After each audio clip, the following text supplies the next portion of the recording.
The dark nights and hard days, we take them as they come, and worry not about the future. We walk along an unbeaten track, and if the path is difficult, I enjoy it more.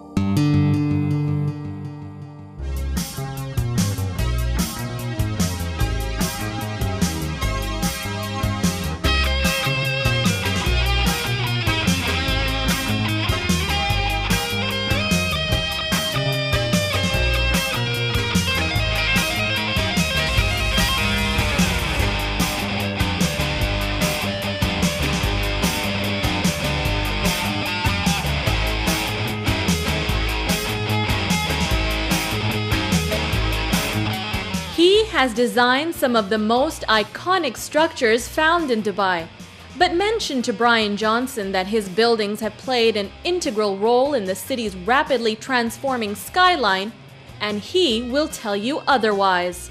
I guess that the skyline is not really what I've contributed to in a way, because I haven't, and we've got some tall buildings on the books, but you know, when you think of the skyline of Dubai now, you think of these you know, that sort of beautiful view you get from near the country club of looking back over Dubai and seeing all the tall buildings in the haze there. I'd like to think it's probably more into the sort of soul of Dubai, really. Born in Yorkshire, England, architecture was in Brian's blood, and he realized early on he wanted to follow in his father's footsteps. My father's an architect as well, so I think it was sort of not exactly expected, but not a big surprise when I decided I wanted to be an architect as well. It was his parents' professions that rubbed off on the young schoolboy, giving Brian the best of both worlds. I've always had a very, very close relationship with my parents, and very supportive. My mother was an art teacher, and so I suppose this sort of mixture of the arty of my mother and the sort of practical architectural side of my father sort of hopefully given me a little bit of a sort of something between the two of them, I hope. My parents probably encouraged, you know, we had the usual sort of kits that were all the rage in those days. There's something called Baco, and you know, one which had little bricks which you stuck together with sort of paste made from flour, I think it was. And you know, all of these things, probably subliminally on my father's part anyway, to encourage me to follow in the family tradition. But there was certainly no pressure, let's put it that way. And probably from about the age of 14, I was pretty sure that I wanted to be an architect. And certainly in comparison with the other guys that I was at school with, that was relatively early, I suppose, to be fairly certain that I wanted to do that. I don't think there was a sort of a flash of lightning or anything like that. It was often, they do say that, you know, doctors and architects and many professionals sort of tend to breed people who go into the profession as well, and I don't know whether it is a genetic disorder, it may well be, or whether it's actually just that you sort of grow up liking the way that your parents sort of work, you know, that it is a vocation. So, you know, my father would get excited about things, and you know, when you see people doing that, it makes you think, yes, that's something I'd like to do. So I think it's a combination of osmosis and a genetic disorder. Yeah. Brian's architecture ambitions took him to Newcastle University. After completing his studies, Brian was prepared to put theory into practice and take on the real world. The practice I was working with was quite a commercial practice, but the particular project I was working on was a sports centre down in the south of England. And it was an exciting project. It had a number of components which were encouraging it to fit into the landscape, so it was quite a sensitive site, and generally was probably quite a nice project for a young, newly qualified architect to get their teeth into. It's very exciting, there's no question about it, and certainly when I went, it was a time, that would be what, 73, that would have been a time when people really were building things, people had ideas and opportunities. The English economy, however, took a nosedive, and the initial euphoria soon turned into disappointment. Sadly, very, very quickly, England turned very strange, and there was things called the 3-day week and miners' strikes and all sorts of things like that. So by the time I had got a building that I was able to design wholly myself, that project actually came to a grinding halt because of a lack of funding and a lack of confidence. It was very frustrating, of course, yes. It's that really an architect who hasn't actually built anything has no way of knowing whether the decisions you're making are right. You know, is this room the right height, width, proportions? All of those things are something which you gain from doing things and then doing them again at the next time slightly differently.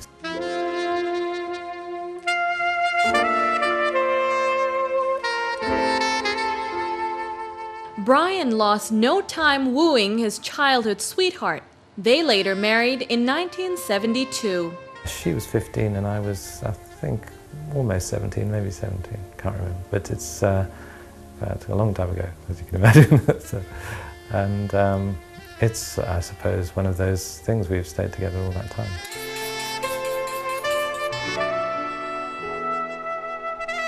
Brian's a very easy person to live with. He's quite relaxed and laid back. He's very positive and optimistic.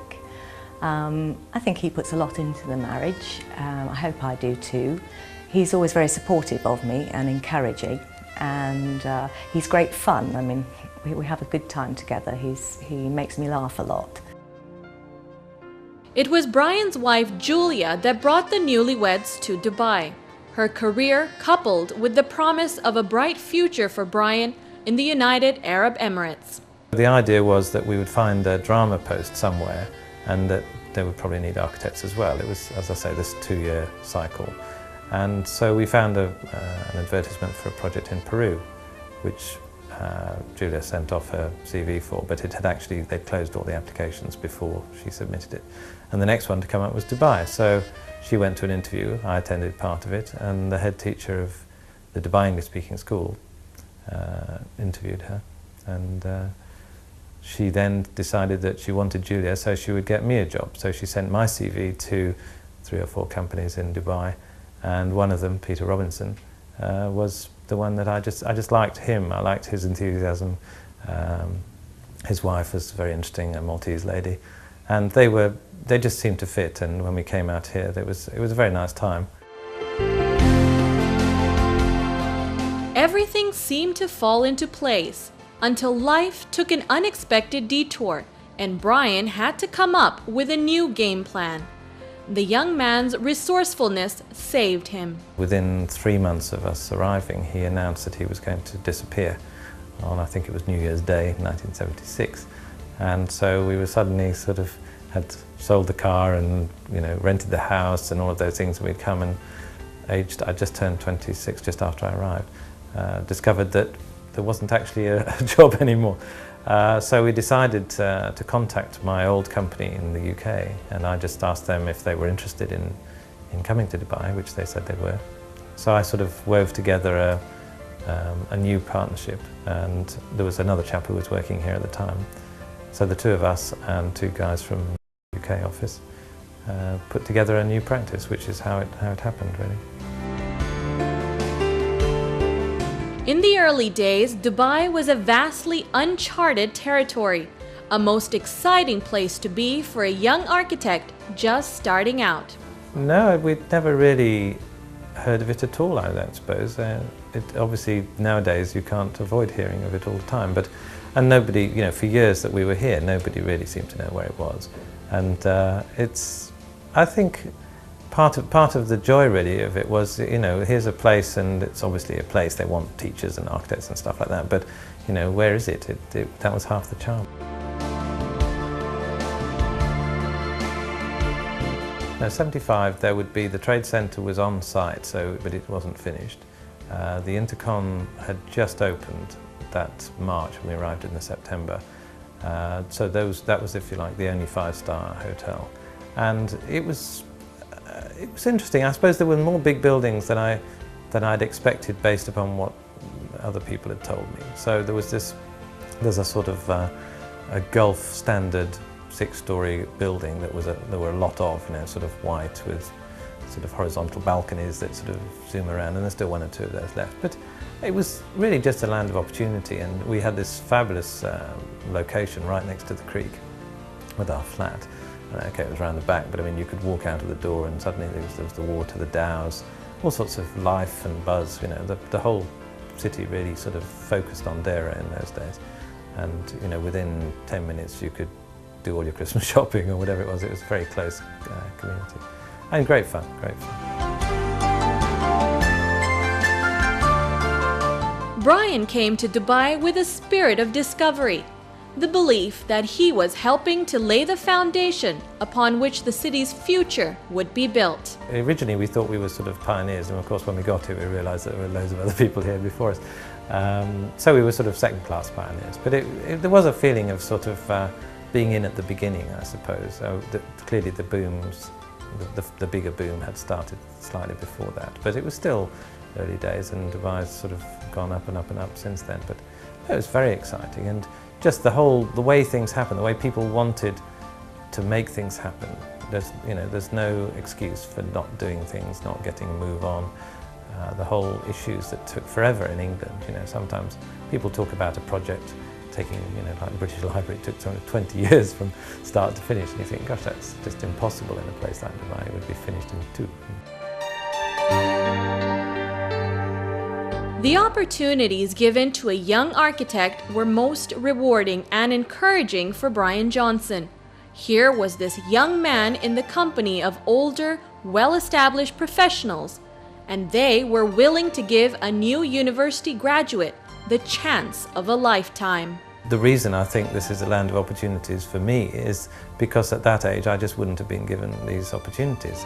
The first project that I picked up as an appointment was shortly after that. My wife, as I say, was working at Dubai English School. Dubai English School was instrumental in setting up the Jumeirah English speaking school, and they said they needed an architect, and the head teacher gave them my name. And you sort of think, well, you know, what have you? Well, I had done a school as a project in my 3rd year at university, but they sort of took on board the fact that here was somebody who maybe wasn't that experienced, but had enthusiasm, had time, had energy, wanted to understand, and came with some ideas which they seemed to like.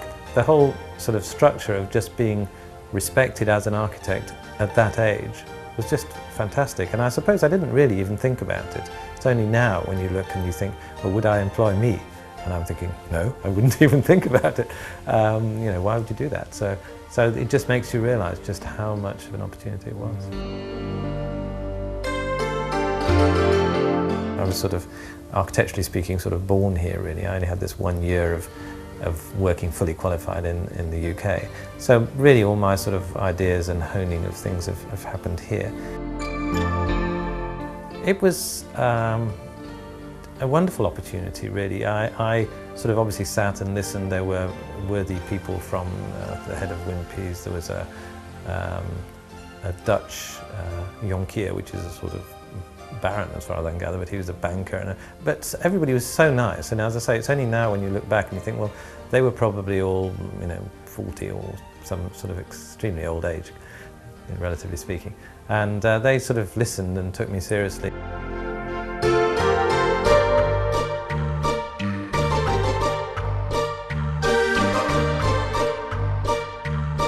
Until then, there were no secondary schools in Dubai. Students were sent abroad to complete their education. Dubai College was born out of a need to remedy that situation, establishing an institution of higher learning to British standards. It was started by Dutco Group, who had the idea. They certainly were our original client, and they got a headmaster called Tim Charlton, who was very much instrumental in setting up the original Dubai College.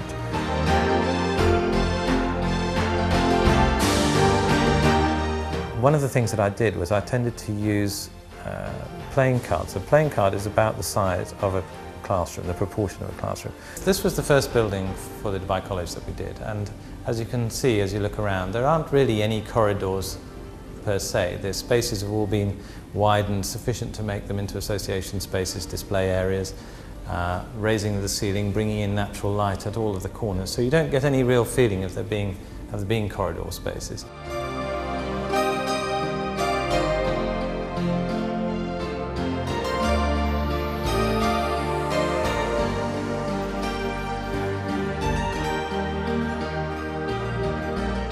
So this building was converted from an open courtyard. There used to be a couple of staircases in here, and it was just an open air area. We then roofed in the whole thing and provided a significant amount of additional accommodation for the administration while still keeping it in the same area. So I think it's one of the few examples of a conversion of an old building. So I'm not sure what it means, but when I was doing the Jumeirah School, it opened roughly when my daughter was born, and when I did this place, it opened roughly when my son was born. I'd been to a minor red brick public school in England, so I thought, and in those days all the buildings did seem to be this sort of Tyrolean render, as they call it, sort of sprayed sand colour. And so I thought it would be quite nice to do something that had that appearance of a red brick building. Brian Johnson has one piece of rather peculiar advice for students keen on following in his path. The children and the students, I suppose they are by that age, are always very rewarding as well. I've done a couple of careers convention, things where people say they want to be an architect, and I say, "Are you mad?" But anyway, if they survive that one, they usually carry on and do it. The rulers realized early on the importance of providing a base for Dubai's fast-paced expansion and the necessity to join the global community. In those days, people were not so conscious of what these now sort of iconic and signature buildings that Dubai has, and it's nice to be involved with those, but in those days people were interested in getting the infrastructure right. There was obviously important to get the drains and the water and the electric, and they had good people, many of them from the UK, who set up the municipality, who set up the finance department at the ruler's office and so on, who were sort of pillars of society, and then people like myself would weave in between there. Things like schools, early police work and prisons and all that sort of thing, to really make Dubai a solid, capable place of dealing with the expansion that was going to happen later. And without the schools, without the police force, you can see these things would be less possible.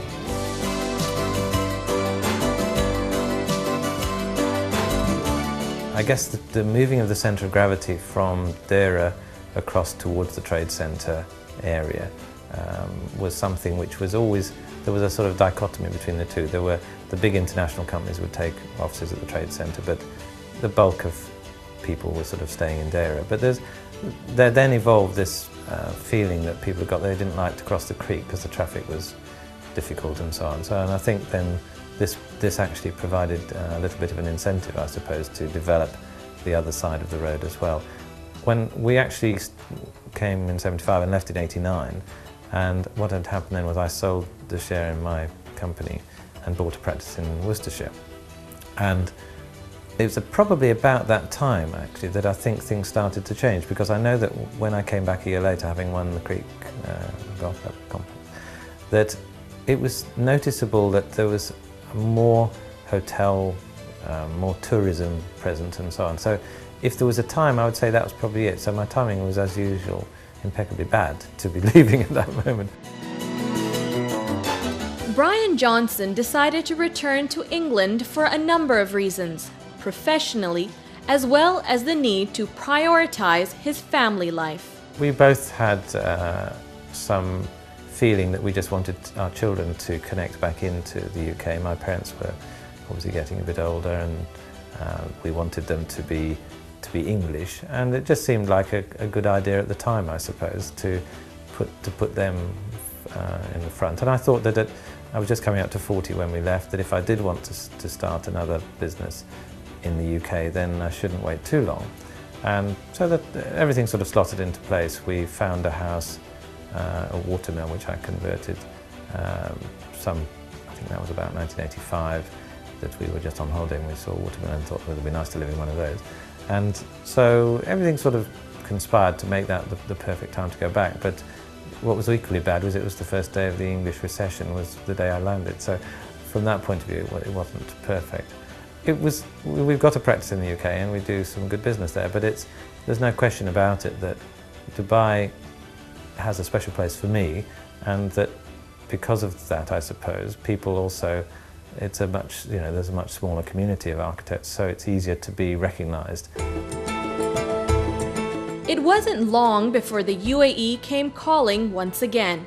The urge to return to a land that had allowed Brian to grow professionally was strong. It became clear fairly quickly that there was a lot to be said for actually having work in Dubai. So almost immediately, I then started coming back every month.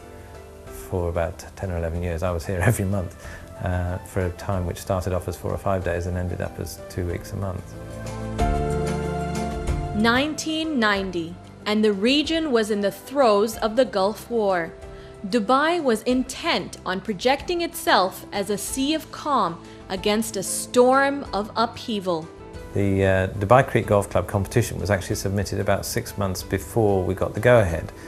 And then within 2 or 3 days after the Gulf War started, the first Gulf War started, we actually had a phone call that said, there's a press conference, the Dubai Creek Golf Club has got the go-ahead, your scheme has been chosen, so get yourself on, on a plane. So I've sort of left a message at home for Julie, I won't be home for tea, I've gone to Dubai. I guess I had an advantage because I'd done the Emirates Golf Club with my old firm, and so I knew from what had happened there that when we'd first done the proposal, we'd actually done a sort of desert building, shall we say, and Sheikh Mohammed had said, well, that's fine, but I actually want it to be a building which when people see it, they'll know it's Dubai. They won't think it's Arizona. And so we'd gone away on that project and come up with various other ideas. And the one he'd chosen, which you see now, was obviously one which, having once seen it, you're not going to think it's anywhere else.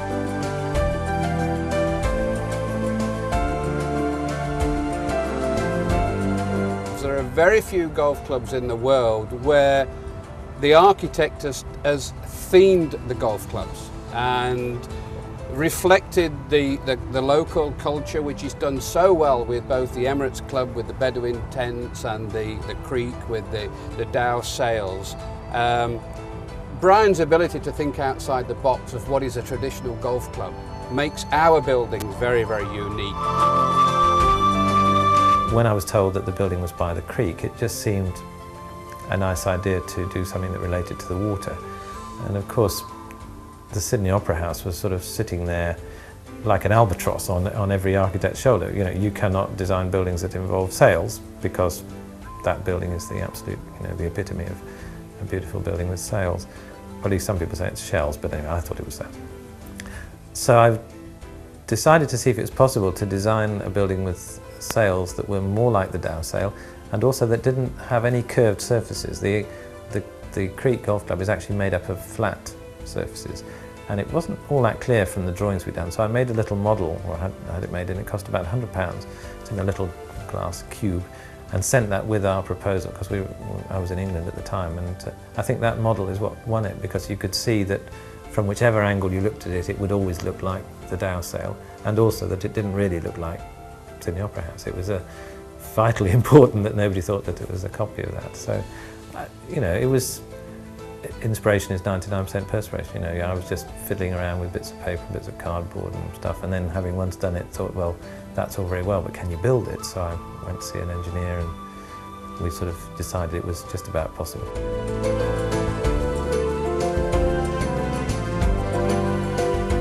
Brian Johnson, in all his modesty, did not realize then the Dubai Creek Golf and Yacht Club would become the icon it is today. You can't choose to do things, you just do them, and if they work, they work. And I think it's immensely rewarding to find that it is on everything. I always keep a 20 dirham note in my wallet just in case I run out of business cards. So I can say, well, you can have this instead. But no, it's fantastic. Part of this land of opportunity, isn't it?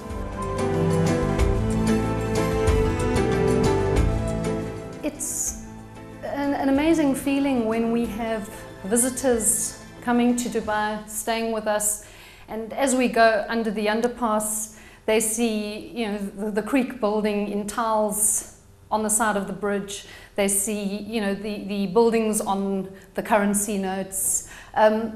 So from that point of view, it really makes them feel proud. And my family members go and see what's happening, look on the website, see what we've done recently. So in that way, it's really, as an architect, it's very satisfying to be part of this, to be part of history as it's being made.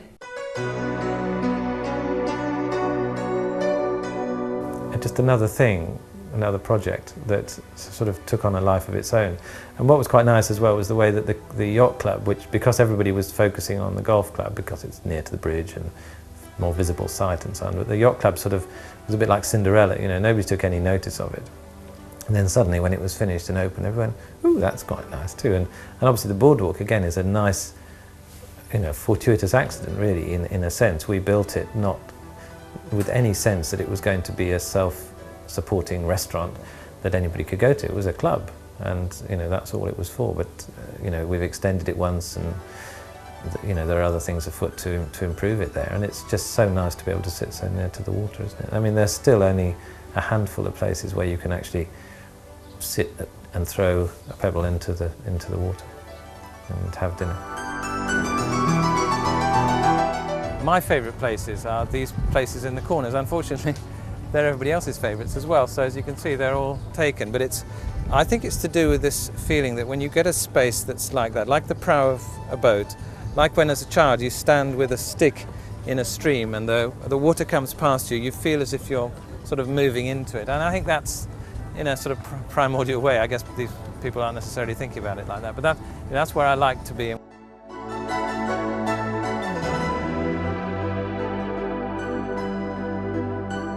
So this is a bit of a rarity for me, being on a boat.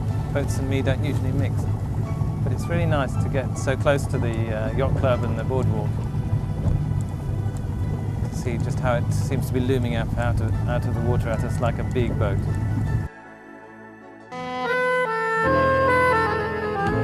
Brian Johnson's travels have greatly influenced his designs. After a trip to Morocco, Brian was intent on bringing the flavor of the North African country to Dubai. The resulting Arabian court of the one and only Royal Mirage successfully evokes images of the winding streets and souks of Marrakesh. We went to Marrakesh and stayed in a riad, which is a wonderful thing. If you haven't done it, you have to do it. It was 2 or 3 old houses knocked together. You go down a little sikha and turn left and over a drain pipe and through a door, and suddenly a whole new world opens up to you of white bougainvillea and domes and water, and then through into another area where the walls were much the same as ours, and here this sort of terracotta, deep blue swimming pool, 7 bedrooms, all very, very whimsical, each different from each other, each twisting and turning and so on. So with the Mirage, the dilemma was that I loved the old Royal Mirage. I mean, I think it was something that was just waiting to happen and which people didn't probably understand, that certainly tourists needed to come to Arabia. They didn't need to come to sort of, you know, downtown Manhattan sort of type hotels. Now, this was to do with this timing, I think. This pre-1989, it was, let's have everything sort of modern and international. And then after that, people were sort of saying, well, you know, we do want to go and have an Arabian experience. And certainly the Royal Mirage picked up on that more than anybody else. So to follow in the footsteps of that was quite difficult. We didn't want to design something that looked exactly the same, just more of the same. And so we identified that the main thing about the Royal Mirage, the original Royal Mirage, the Palace now, is that it was quite formal, that the spaces were not exactly symmetrical, but quite balanced. There were a lot of reflective ponds. It was on the more formal side of Arabic architecture. So we had this idea of going with something that had been there before, so almost as if we'd discovered in the grounds of this palace something else. Brian had one vision, yes, which was, obviously, it was how to grow from the palace of the one and only Royal Mirage into a new dimension, the residence and spa and the Arabian court, with not at all doing a copy of the first exercise, but keeping this kind of a welcome to the magic of Arabia. You know, the guests who came with us, you know, in '99, in 2000, coming back to the one and only Royal Mirage, which we have about 25% of our guests are repeat customers. And for those guests to experience another fold of the magic. So the design really then sort of became something where we just wanted to get it much more primitive, almost like in a Medina or a merchant's house and so on. And I think this is particularly noticeable when you come in. So the entrance sequence at the old Royal Mirage is the wonderful braziers with the flames, and you turn the corner and there's the camels, wow, it's wow after wow, and you walk into the dome, which is absolutely fantastic. And so there you've got all those wows. Whereas with the Arabian Courtyard, you sort of come in and there's a nice entrance, but it's quite small. You get a sneaky view of the sea. And then you've got this sort of dilemma, do I go left or do I go right? And you look around and get sort of visual clues. Oh, there's a fountain down there and it's a bit bigger there, I'll go down there. So you're sort of wandering around almost as if you're, as I say, in the house of a friend that you've arrived at and he's not back from work yet. So you're just wandering through, and then suddenly, just when you think there are not going to be any sort of wow factor, you get to the gallery and it sort of knocks your socks off because it's lowered your expectation. It's a bit like a drama, a bit like a novel, you know, where you're playing with people's expectations. What makes this space work is the fact that it is split. It does have these strange angles, but which in a way, when you look at them on the drawings, they don't altogether look that nice. But as soon as you come here, you can see that the arches all then frame each other up. It's so beautiful. It's lovely to be here in such wonderful surroundings, and the staff are just perfect. So we're really enjoying it.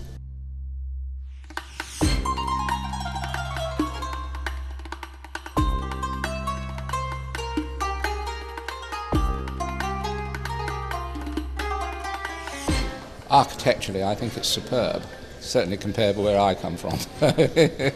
It's just a very nice, I think it's just a very pleasant and unusual place to come. Makes a huge difference from sort of London and around that part of the world.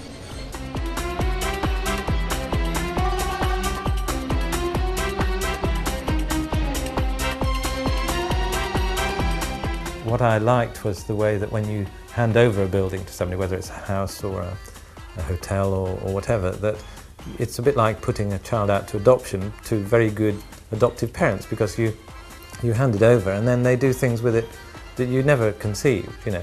And obviously in hotels, for instance at the Mirage, you know, the management there, Olivier and Mark, they take every square inch, you know.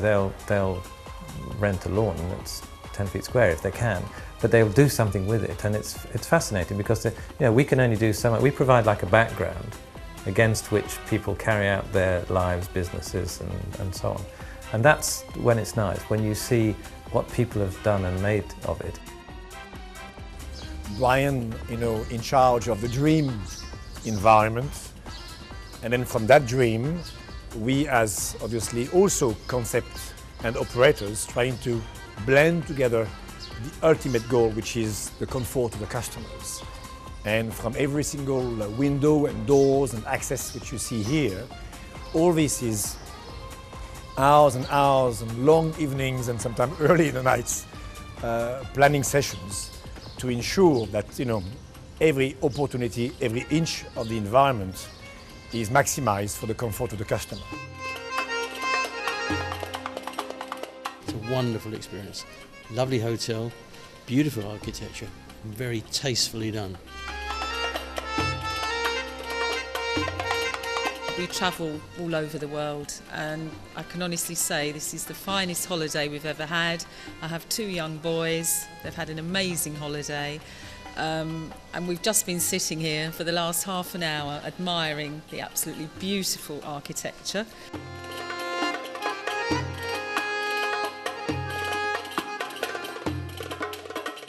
I feel that people enjoy irregular and organic spaces, but that they often don't seek them. You know, when we talk about how people lay out their desks and how they sort out their spaces generally, everybody sort of goes for rectangular and orderly spaces.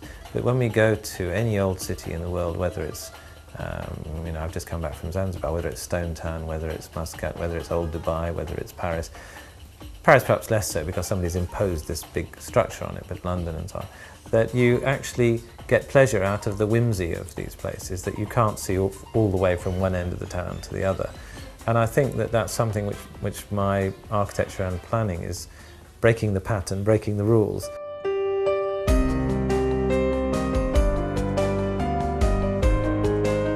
What I like about Brian's work is that there's a constant drive looking for quality, looking for innovation, trying to do something a little bit different, but always that concern with quality. Despite the cutthroat nature of the construction industry here, it's very nice to be working with someone who really cares about the product. A building should let you know how to get into it. It seems crazy. Sometimes you go to some building and you park your car and you walk around it 3 times and you still can't quite work out where to get in. I think they should lead you by light and shade, by the way that the building's sort of structured, whether it's a high point or a sort of slot. Then, you know, these are things which buildings can do, and I think it's quite an important part of architecture and townscape. The Jebel Ali Hotel embodies an oriental flair, styled by components of the Far East.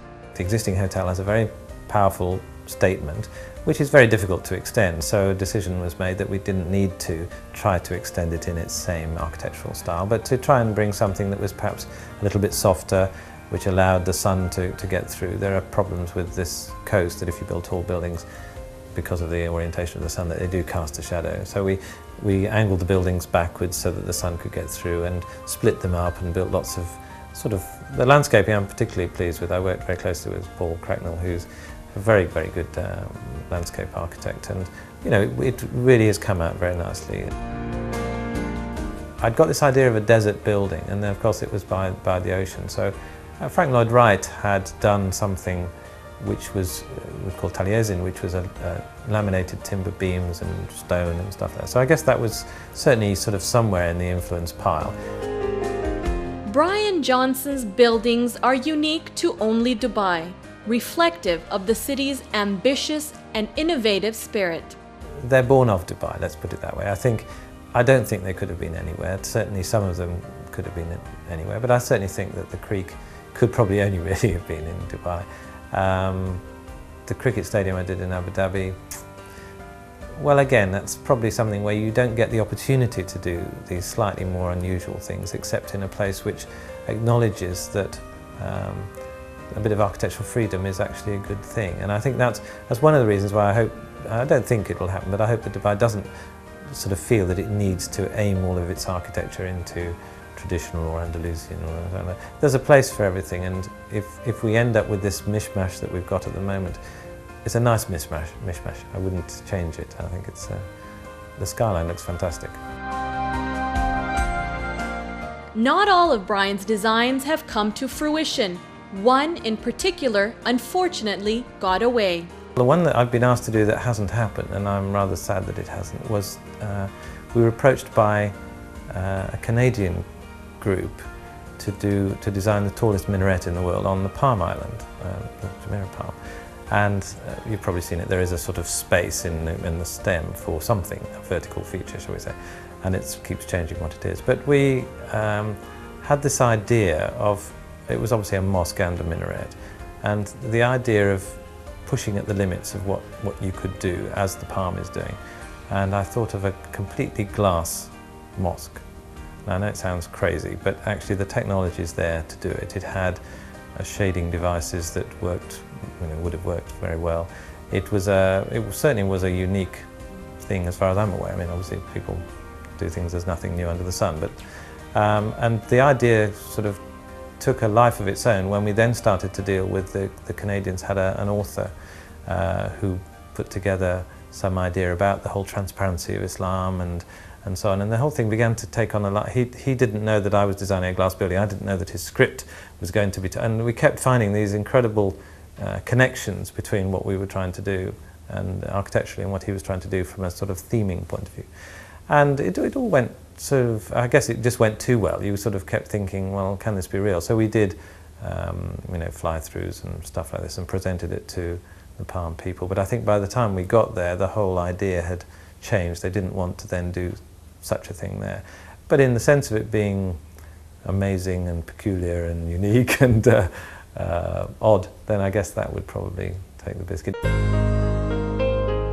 However, Brian Johnson doesn't have time to dwell on the past. The future is far too exciting. Probably the most exciting project at the moment is a hotel in the desert that we're doing, which is really on a very, very tight time scale.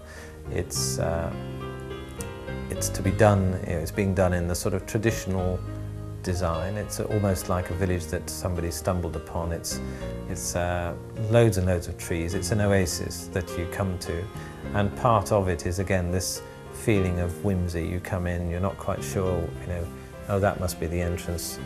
You sort of, there's no sort of obvious defined parking bays or anything like that. You just drop the car and then it goes underground, completely out of sight without you noticing it, sort of thing. And when you go through to your room, you can either go this way or that way. There's collages. It's a fantastic opportunity, and one which I'm really delighted to be doing. I've long wanted to do something like this.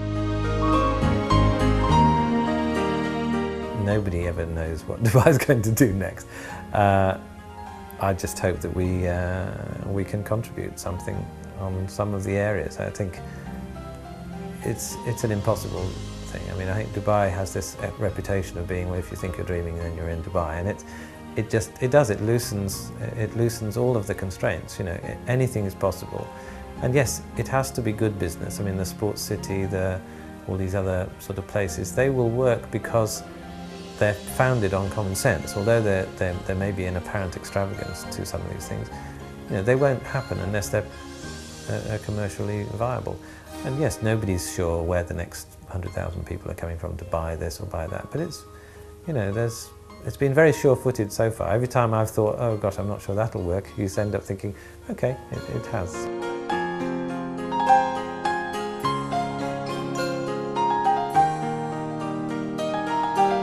Call him an award-winning architect or a pioneer, but Brian Johnson can best be defined as a man who took a unique opportunity and has made a lasting impression on the landscape of the UAE. I just love being here. You know, architects tend to not think about retiring, and I'm only 54, so it's early days yet. So yeah, I'd like to think I've got another few years left to contribute to the growth of Dubai.